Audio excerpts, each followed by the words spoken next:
పాటు deputy CM Pawan Kalyan ఉన్నారు. ఆయనతో మాట్లాడదాం. సో ఎలా అనిపిస్తుంది అసలు పవన్ కళ్యాణ్ రోల్ ప్లే చేయడం అంటే మామూలు మాటలు కాదు. చాలా మంది ఫ్యాన్స్ ఉన్నారు. ఒక్క మాట అటు ఇటు అయినా ఫ్యాన్స్ ట్రోల్ ఎక్కువ జరిగిద్ది. ఎలా అనిపించింది? ఫస్ట్ పవన్ కళ్యాణ్ గారి రోల్ నేను చేస్తున్నాడు చాలా భయం వేసింది. అయితే అంత పెద్ద రోల్ నేను పోషించగలనా అని నాకు అనిపించింది. తర్వాత టీచర్స్ కొంచెం ఇన్స్పైర్ చేస్తే నేను ఆయన రోల్కి సరిపోతానని నాలో నేను సెల్ఫ్గా ఇన్స్పిరేషన్ తీసుకొని ఆయన ఇన్స్పిరేషన్గా తీసుకొని నేను మాట్లాడాను. అక్కడైతే నాకు ఏ నియోజకవర్గం నుంచి వచ్చారు? అసలు ఎలా ఫిల్టర్ చేశారు? ఏ ఊరు నుంచి వచ్చారు? నేను విశాఖపట్నం నుంచి వచ్చాను. విశాఖ ఈస్ట్ నుంచి. అక్కడ మా నియోజకవర్గం నుంచి ఒక క్విజ్ కాంపిటీషన్ ఎస్ఏ పెట్టి అందులో నెగ్గి నేను ఇక్కడికి రావడం జరిగింది.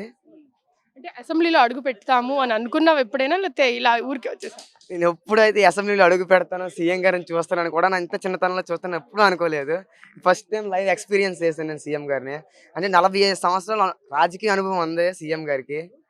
ఆయన్ని నేను చూస్తానని ఎప్పుడు అనుకోలేదు నేను. ఈ మాక్ అసెంబ్లీ ద్వారా ఏం నేర్చుకున్నావు?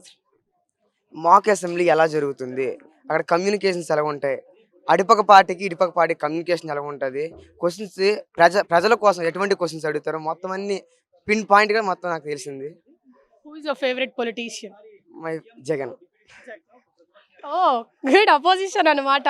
సో అపోజిషన్కి ఏదైనా క్వశ్చన్ చేసావా అసెంబ్లీలోకి వచ్చినప్పుడు?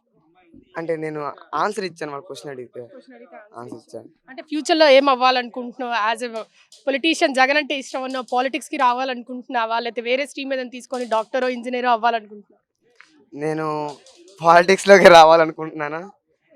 అంటే ఐ లైక్ జగన్, బట్ ఇప్పుడు పవన్ కళ్యాణ్ గారి స్పీచ్ ఏదో ఒక చిన్నది ఆయన మీద గౌరవం పెరుగుతుంది.